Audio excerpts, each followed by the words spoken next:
It is a beautiful day in southeastern Utah. And if you had told me yesterday that today I'd be taking you to Canyonlands National Park, I'd say, where the hell is Canyonlands National Park? Well, here it is, folks. I think we're about 25 miles off Route 119 out of Moab. And I was told that this is Canyonlands National Park, and then Dead Horse National Park and Arches National Park. Those are the national parks that you really want to visit. So here I am at the entrance of the park right here. And you know, I don't think that an afternoon and part of an evening is going to do it justice as far as being able to show you everything. I think there's places that you can hike down into canyons and what have you. But there is a ride. There's this highway right here. This highway is supposed to take us along some of the more scenic spots here in the Canyonlands National Park. So it is gorgeous. It's just absolutely gorgeous. Everywhere you look, just spectacular scenery.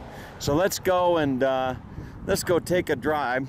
My lovely Yanae is going to be joining us. Yanae just got a, well, she got a cowgirl hat. So Yanae is starting to look the, she's starting to look the role, huh? What do you think of this place? Beautiful. Really nice, huh? Really nice, yes. Okay, and you're going to do a video also. Yes, In Espanol? Right. In Espanol, Yes, fantastical. of Okay, all right. Let's go see the park. Okay. And what visit to a national park wouldn't be complete without a visit to the visitor center, of course. So most every time you come into a national park, there'll be a visitor center, and in the visitor center there's obviously, you know, information about the park and usually restrooms. You can buy you know, like decals for your camper and postcards and t-shirts and that kind of thing. So let's go on inside the visitor center here in Canyonland. Isn't that a cool name? Canyonlands National Park. So it is a, basically, you enter the park.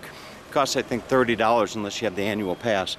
But you enter the park, and when you enter the park, it's just a 13-mile road straight in, 13-mile road straight out. So we're going to go and take a look inside and see what this park has to offer. And before I do, I think that there's a spot right across the street. I thought maybe it was parking, but in actuality, I think it is actually an area to do some sightseeing. And I would be correct. So this is the first stop actually before we go into the visitor center. Look at this. Wow. Just beautiful. I don't think a video can do this justice. But look at this. You hike out, and here's a view. This is just one of many views I'm sure we're going to be seeing here at the Canyonlands National Park. Look at this. If you can see that. Just spectacular. All right, let's go check out the visitor center. And here would be the entrance to Island in the Sky Visitor Center. Island in the Sky is the name of the road. If you Google Island in the Sky, it's the name of the road. And it offers you advantages all along. So here we find the visitor center. It's always interesting to stop and look at the map right here. So it says we are right here. I lost my camera. There we go. So we are right here, and the road is going to go right down here to what's called Grandview Point. So there's the ride, there's the river.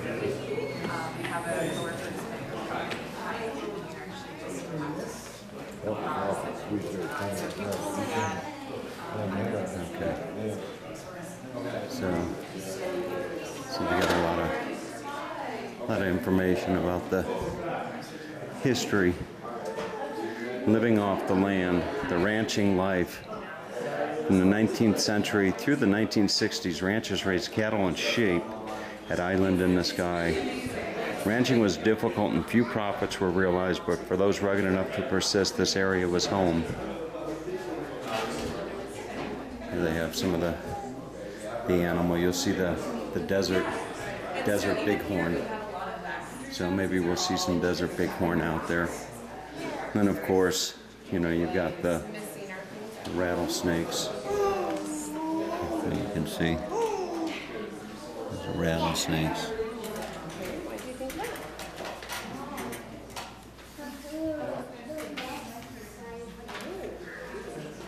These visitor centers are always really nice. Here's something that says, looking for the highlights.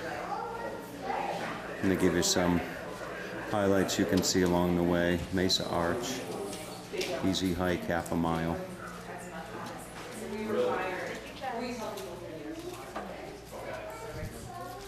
And here there's no shortage of things you can buy. I always like to look at the postcards because the postcards will give you a real good indication as to what are the popular tourist areas. And I've been collecting these stickers for my car, so somewhere or another I gotta get one of these Canyonlands. Arch is not Canyonland. Maybe we'll get one of these here for the park. Okay, folks, let's go on. And enough of the gift store. Let's go check out the Canyonlands National Park.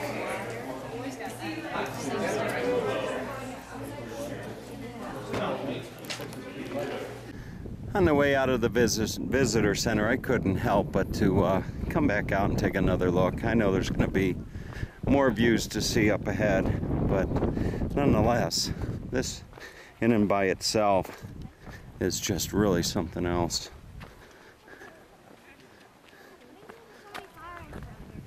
Something you always see in postcards, and you don't ever quite make it here, but here I be. Look at that. See down.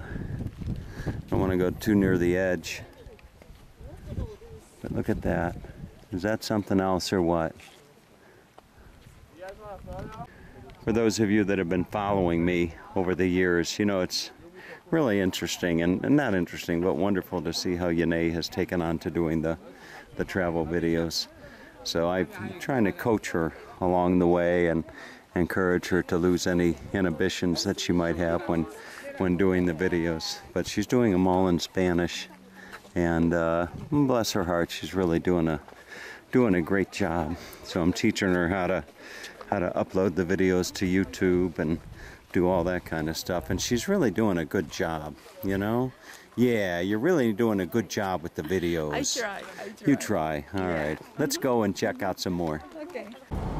We are underway, and you know, I'd be lying to you if I was saying that it wasn't hot, because it is hot. It's probably about 95 to 100 degrees. All right, our drive is underway here on the Island in the Sky roadway here in Canyonlands National Park. And I'd be lying to you if I told you that it wasn't hot. It is hot. It is. It's probably close to 100 degrees as we go past a marker sign that says elevation 5,800 feet. So we're just going to cruise along. There's one stop in particular I want to take, and it's an arch. It's about a half-mile hike in, half-mile hike out, and we're going to go and take a look at that here. You know, it's interesting as I hold this device that's holding the camera called a gimbal.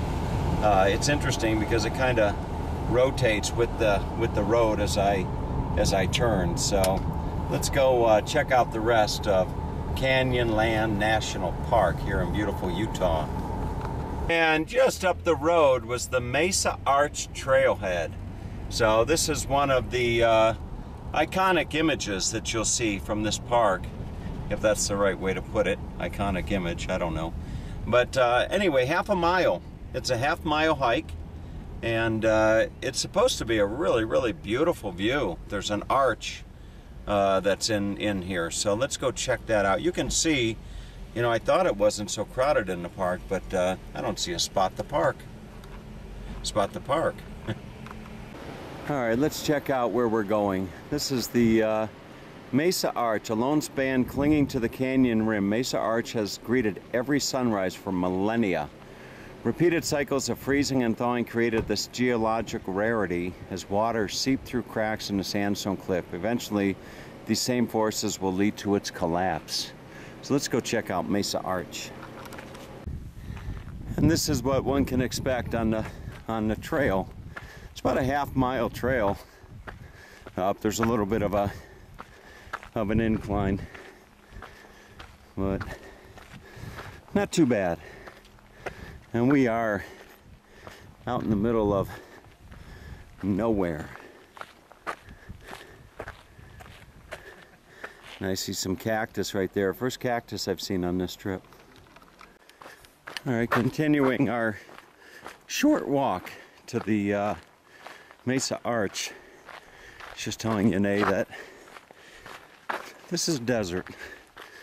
This is the Utah desert, and it's dry, bone dry, I guess would be the expression, bone dry.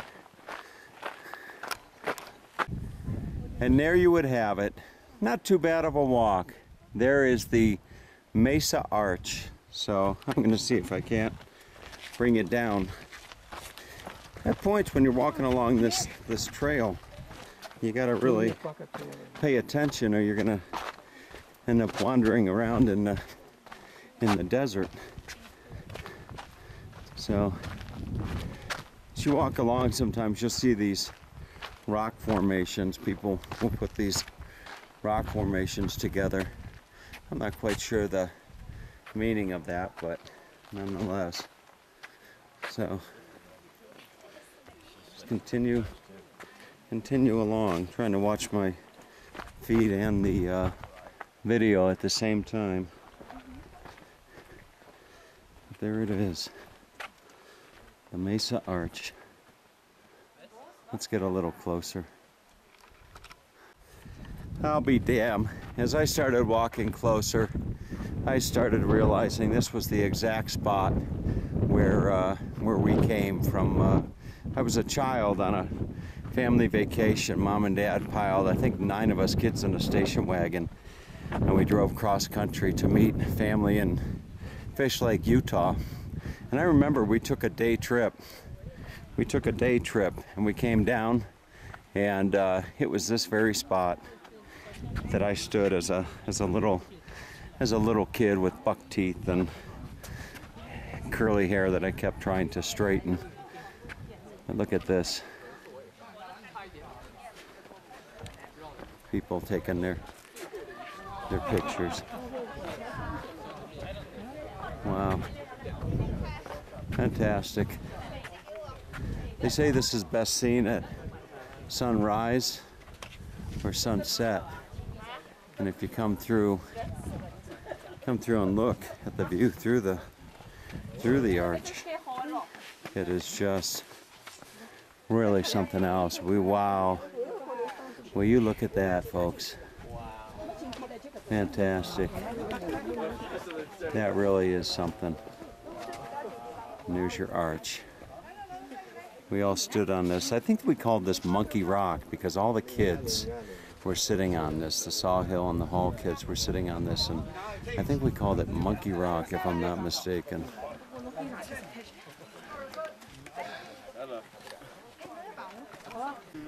All right, with pictures out of the way, thought I'd share a little bit more.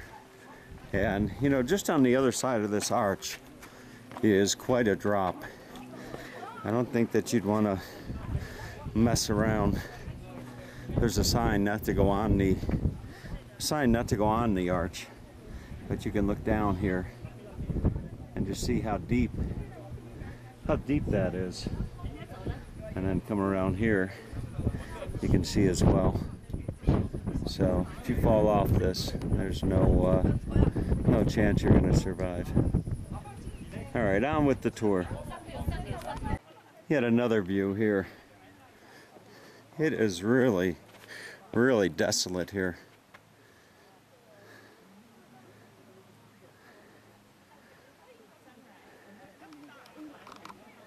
I thought to give you a nice view of the desert floor. You can see that cactus and what have you. A lot of driftwood.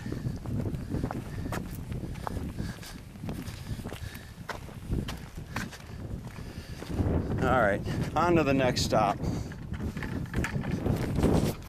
Buck Canyon Overlook. That would be the next stop right after the Mesa Arch. And rather a nice drive. Just have some wonderful music playing and the sun is out. You can see there is the canyon. And that was all done by water. Good old water cutting through the, I think, sandstone, I think it would be. So we'll go take a walk out. Speaking of water, there is Yanae, who drinks more water than anyone I've ever met in my life, which is really a good thing. So Yanae is going along with her video. I don't know what she says in Spanish, but to be able to walk and talk for any prolonged period of time really takes a little bit of I don't know if the word is skill, but ability might be a better word. So I walk over here to this ledge here. Will you look at that? Whenever I try to take pictures, I try to find a nice spot where you'll have a mixture of, or contrast of colors. You see there with the shrubbery. Look at that. As Yanae would say, spectacular. Here is the Overlook. And that'd actually be a good picture right there, sitting on that little rock outcropping there. I'd imagine over the years quite a few people have fallen off some of this stuff. But let's continue up to the Overlook. At my age, I've learned to minimize the unnecessary risk in life. Look at this.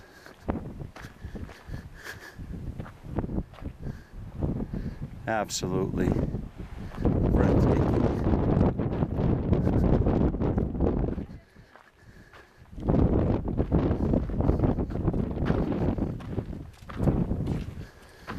Just fantastic.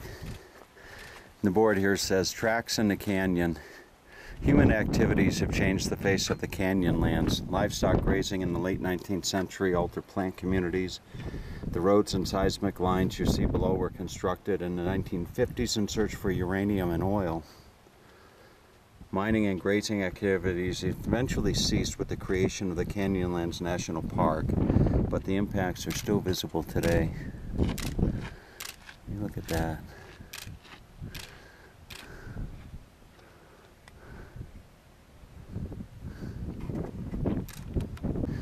Unlike the previous two stops, this one I've got all to myself, or so it seems. The sign here says protecting wilderness. There's a quote from Stuart Hoodall. Plans to protect air and water, wilderness and wildlife are in fact plans to protect man. You can see right there. So this is called the Orange Cliffs Overlook. And imagine if I walk down a little bit further, I'll see just that, orange cliffs.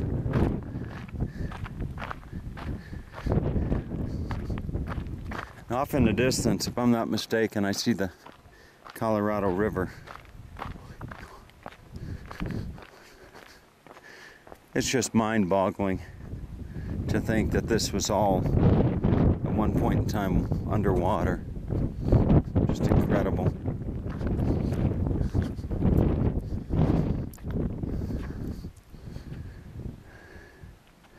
Should give a shout out to Rick and Mary Walker, I should say, who were kind enough to host myself and Yanae for a few nights as we traveled over here to see this beautiful part of the world. Look at that.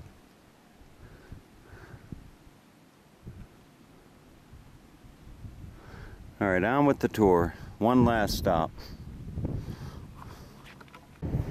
At 6,080 feet, we've reached the Grand Viewpoint, Overlook, 300 feet. 1 mile rim walk, one way. So they've got a 1 mile rim walk, one way that you can take along here. Look at all the driftwood that they have put up along the walkway there. Really is a sight. So this is it, folks. This is the, whoops, if I could get the camera straightened. This is the Grand View right here. And saying so, I should give a shout out to my mate down in Melbourne, to Oz. Oz, what do you think of this? I know Australia's got its share of spectacular beauty as well. Will you look at this?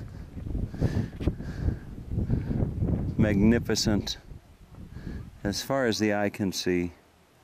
Look at that. This just doesn't even do it justice, looking out over this. Look at that.